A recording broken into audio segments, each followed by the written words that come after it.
Assalamualaikum warahmatullahi wabarakatuh. Sebelumnya perkenalkan, kami dari Universitas Bakti Kencana akan melakukan penyuluhan kepada Bapak Ibu semua mengenai pengurangan cedera kecelakaan lalu lintas. Sebelumnya yang saya hormati Kepala Desa Bumiseri, Bapak Wawan. Apa kabar Pak? Baik. Alhamdulillah. Bapak izin ya Pak, saya untuk menyampaikan kepada masyarakat, Bapak dan Ibu-Ibu untuk melakukan penyuluhan ini ya Pak. Ya. Dan kita mulai saja. Sebenarnya Bapak Ibu apa sudah tahu apa itu kecelakaan lalu lintas? Oke, saya kasih tahu ya.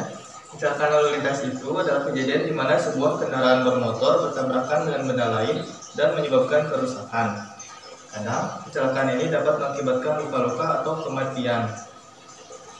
Kecelakaan lalu lintas menelan korban jiwa sekitar 1,27 juta manusia setiap tahun menurut WHO. Nah, jadi begitu Bapak Ibu. Jangan lupa Bapak Ibu untuk selalu menjaga keselamatan ketika berkendara di jalan dengan cara memakai helm dan memakai atribut berkendara lainnya. Selanjutnya di sini ada jenis kecelakaan. Di sini ada 4. Yang pertama itu ada front impact crash.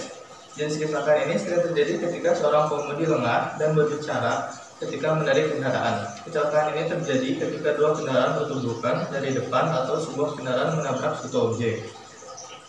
Lalu yang kedua ada side impact crash. Tabrakan ini biasanya terjadi di persimpangan ketika sebuah kendaraan menabrak sisi dari kendaraan lain. Korban yang terkena adalah orang yang berada di sisi mobil yang tertabrak. Jarang terjadi luka pada penumpang yang berada pada sisi lain bagian mobil yang tertabrak. Selanjutnya yang ketiga ada rollovers. Sebelumnya Bapak Ibu ada yang tahu rollovers dulu? Ya. Ya. Rollovers itu adalah tabrakan yang sampai terguling. Seringnya memberi dampak kematian daripada tabrakan yang lainnya. Ketika mobil terguling dan penumpangnya masih berada di dalam mobilnya, itu bisa berisiko kematian. Yang keempat atau yang terakhir ada rear impact crash. Kecelakaan bagian belakang umumnya adalah kecelakaan yang kurang berbahaya. Hal ini dikarenakan penumpang yang ada di dalam mobil terlindungi oleh bagian belakang mobil yang digunakan untuk menyimpan barang. Oke, selanjutnya ada faktor-faktor yang mempengaruhi kecelakaan lalu lintas. Yang pertama itu ada faktor manusia. Faktor manusia merupakan faktor yang paling dominan dalam kecelakaan. Hampir semua kejadian kecelakaan dilakukan dengan melanggar rambu-rambu lalu lintas. Yang kedua ada faktor kendaraan. Seringkali kendaraan yang lupa dicek ataupun sudah lama, kondisi kendaraannya akan dijadikan sebagai reputasi dan juga harus diperhatikan. Apakah kendaraan memang sudah siap dikendarai atau belum di jalan raya. Terus yang ketiga ada faktor jalan. Faktor jalan terkait dengan jarak pandang kita. Banyak jalan yang rusak, bergelombang, yang sangat berbahaya bagi pengendara sepeda motor. Oke, selanjutnya dampak yang terjadi terhadap kecelakaan lalu lintas. Sebelumnya apakah ada yang tahu dampak yang terjadi jika terjadi kecelakaan? Ya, belum tahu. Ya, siap.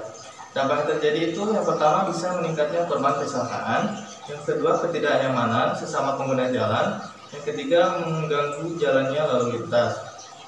Oke, bagaimana solusinya? Solusinya pada kecelakaan lalu lintas yang pertama itu peningkatan fasilitas transportasi umum. Peningkatan fasilitas transportasi umum termasuk solusi awal yang dimaksud yaitu peningkatan fasilitas yang digunakan oleh pengguna jalan dan pengguna sesama lainnya. Yang kedua itu penyuluhan ketertiban dalam lalu lintas. Seringkali banyak masyarakat yang belum sadar dan masih acuh mengenai pentingnya ketertiban dalam lalu lintas. Yang ketiga itu terjunnya polisi lalu lintas. Oke, selanjutnya itu ada pencegahan terhadap kecelakaan lalu lintas. Yang pertama itu ada penggunaan seatbelt atau sabuk pengaman. Hasil penelitian menunjukkan bahwa pada setiap kecelakaan terbukti dengan digunakannya sabuk pengaman dapat mengurangi risiko kematian sebanyak 2/3 dan mengurangi risiko luka atau cedera yang serius. Yang kedua ada maintenance atau pemeliharaan. Rancangan dan pemeliharaan kendaraan yang baik, misalnya rem dan suspensi yang dapat dikendalikan dalam keadaan darurat sehingga akan lebih siap untuk menghindari tabrakan. Yang ketiga ada desain jalan, trotoar lebar, cocok untuk lalu lintas pejalan kaki yang diharapkan penyeberangan pejalan kaki dengan garis yang memungkinkan pejalan kaki untuk menyeberang jalan dengan nyaman. Yang keempat, ada peraturan pengguna jalan. Keamanan dapat ditingkatkan dengan metode yang mendorong perilaku aman atau mengurangi kemungkinan kesalahan driver atau pengendara. Oke, mungkin sekian saja pemaparan penyuluhan mengenai pengurangan cedera kecelakaan lalu lintas. Mungkin dari Bapak Ibu ada yang akan ditanyakan? Ya, sudah cukup. Cukup. Baik, terima kasih Bapak Ibu atas perhatiannya.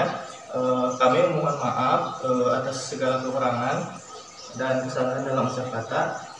Sekian dari kami. Wassalamualaikum warahmatullahi wabarakatuh. Waalaikumsalam. Terima kasih Pak. Permisi.